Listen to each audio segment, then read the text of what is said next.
Good evening, ladies and gentlemen. Welcome back to Rakowski Household. I want to thank my wife again for filming these videos for us. So we are studying about musical sounds. There are three major topics that I would actually like to talk to you about tonight. One of them is the different types of musical instruments. And there are three main categories. You have your wind instruments, you have your percussion instruments, and you have your string instruments. Your wind instruments are generally broken into two categories. You have your wind and your woodwind.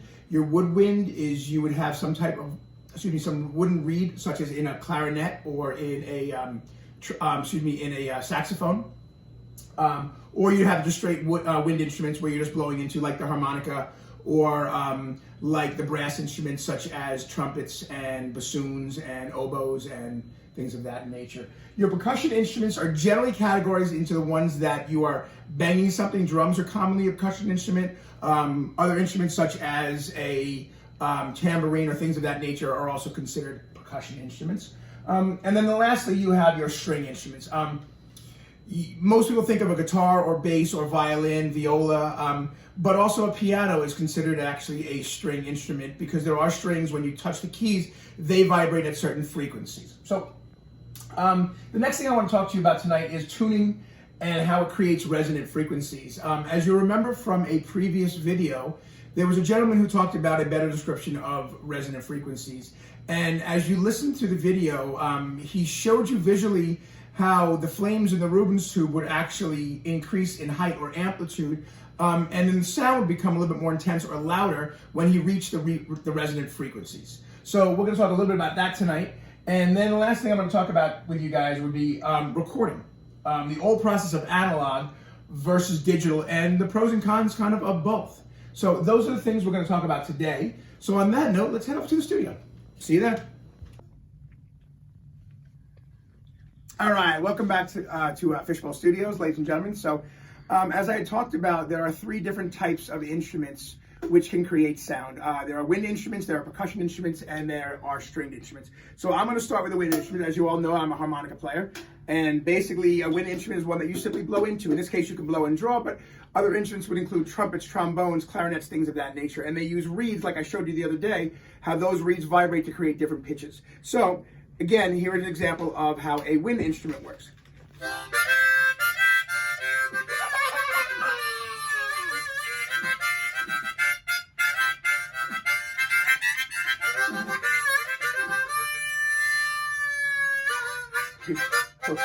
Now, to present the next two instruments, we have two very special guests.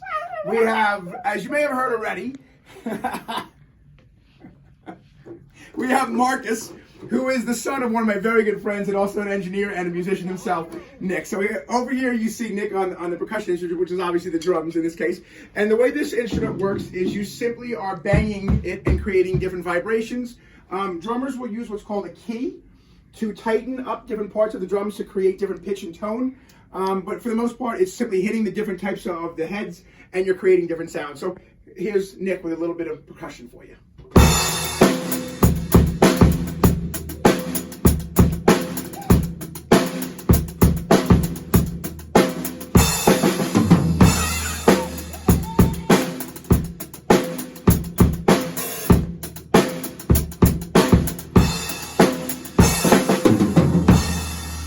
All right, so ladies and gentlemen, we're actually in the control booth right now. You've already met Nick. He just played the drums for you. And so what he's going to do is show you the third type of instrument that creates sounds, and this is basically a stringed instrument.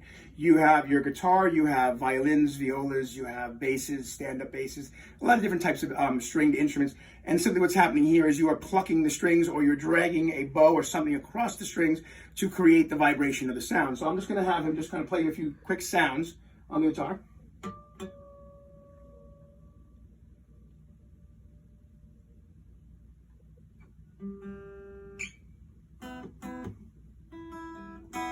Okay, now I'm going to have him continue. What he's actually doing, ladies and gentlemen, is you can see by the knobs on the end of the guitar, he's actually turning them in different directions, and he's either tightening or he is loosening the string to create specific frequencies. So you want the string to vibrate at a certain frequency, and as you remember from the last chapter, resonance, when he hits a certain resonance, that string will actually get a little bit higher sound. So I'm going to kind of leave the camera on Nick and let him do his thing for a couple minutes and show you how tuning actually works and how to create the correct frequencies to play a proper guitar. Go ahead, Nick. So you can hear when I hit a certain fret on the guitar that matches the next string, that they're essentially on pitch with each other. If I turn the knob, say, towards myself on the higher of the two strings, you'll hear that note actually dip down. And now you can hear the difference between those two notes if I play that same fret. It sounds pretty bad, you know, pretty dissonant.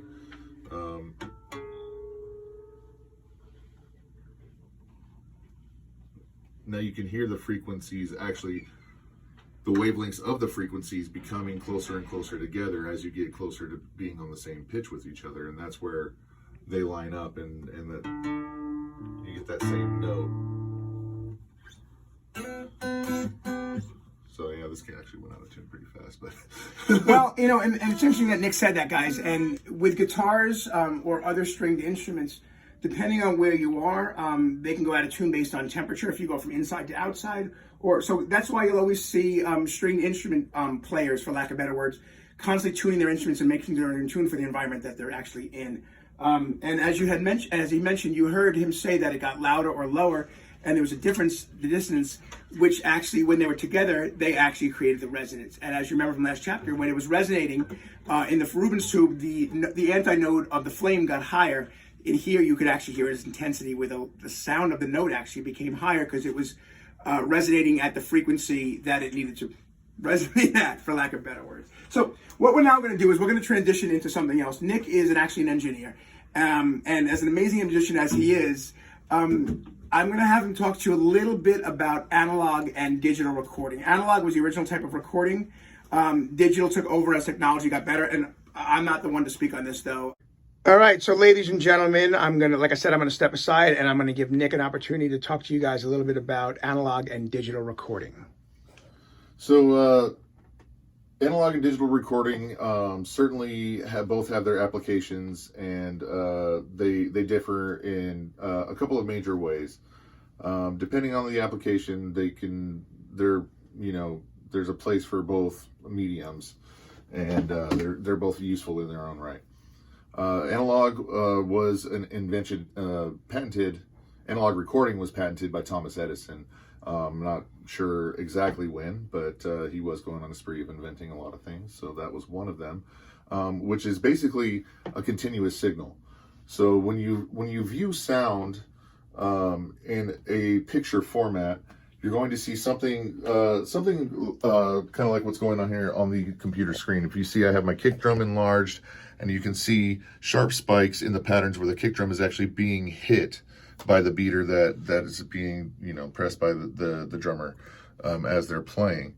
If we zoom in on this waveform, as it's called, as it is a wave, you'll see where the wave actually starts. This horizontal line represents time. So this waveform is basically showing you an S-curve as which is a good example of an entire cycle of a sound wave.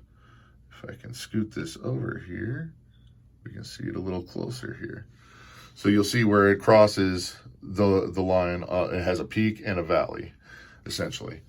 Now, when you're talking about analog recording, an analog recording is a recording of the continuous signal of that sound. So basically, there's nothing lost. You get the entire spectrum of all the frequency that's happening when that sound is being recorded at that time. Now, depending on the medium that you're recording it onto and the equipment that you're using to record it to the medium, it will vary in quality. So there's a major difference there when it comes from going from an analog sound into a digital format. A digital format is basically taking that continuous signal that you're trying to capture, and it's breaking it down by bits. So for a CD quality sound, your computer is basically going to take 44,100 snapshots of that particular waveform per second. So if you can imagine a bar graph as you see the curve of your sine wave increasing, each bar of the graph, the lines at the bottom, you can see the difference between the peaks of my fingers. Now, when you look at the peaks of my fingers, the continuous line of the analog signal would be actually connecting the tips of my fingers. What happens in that digital format is, as you're taking those snapshots, if each of my hands represents a snapshot, we're actually missing the overtones and frequency that are happening between the tips of my fingers. If you can imagine that continuous line of the analog format is actually capturing everything in between the space of the tips of my fingers. So, I mean, it's kind of a basic explanation of the major difference between digital and analog sound. As I said, they both have their own place, and really comes down to a matter of preference and ease of use. Digital format allows you a lot of control as far as editing sound waves, correcting errors, things of that nature. Excellent. Thank you, Nick. Again, you're going to see him later on, because he actually happens to be an electrician as well, because he is a man of all trades. But I want you to understand how much I appreciate Nick coming down and his son coming down today and help us record. And I'm going to let you go. And thank you for being with me tonight. This has been another fun day. All right, ladies and gentlemen, welcome back from that musical excursion. So I just want to kind of review the categories we talked about today. So we did talk about their different types of musical instruments. So you have your wind instruments like the harmonica and like the pan flute that we had talked about the other day. We also talked a little bit about basically instruments that use specific wooden reeds, such as a saxophone or a clarinet, and those are called the woodwinds, okay? The second type is your percussion instruments. Now, you obviously saw the drums, but there are other instruments that are also considered percussion instruments, like this. And then we also have something like this.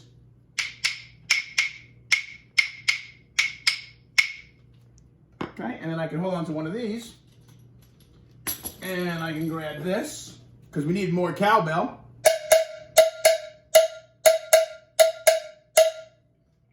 And then you are all probably familiar with this, which is a tambourine.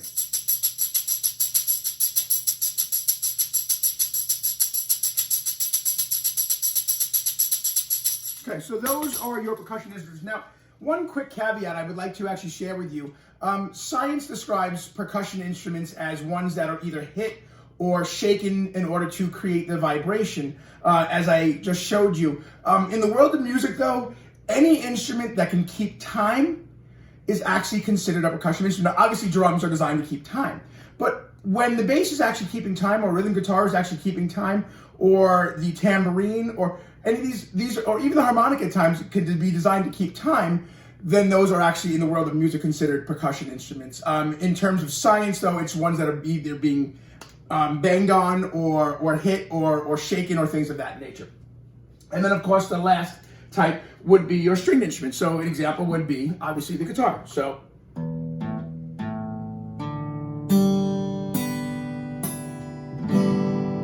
okay, and that is your stringed instrument. So then you saw Nick play the percussion instrument, and then we actually went into the guitar, and we focused a little bit about tuning. And if you listen carefully, hopefully, you were able to hear that as he actually reached the resonant frequency on all of these strings, as he was tuning the different knobs, it actually got louder, and then it reached a certain peak.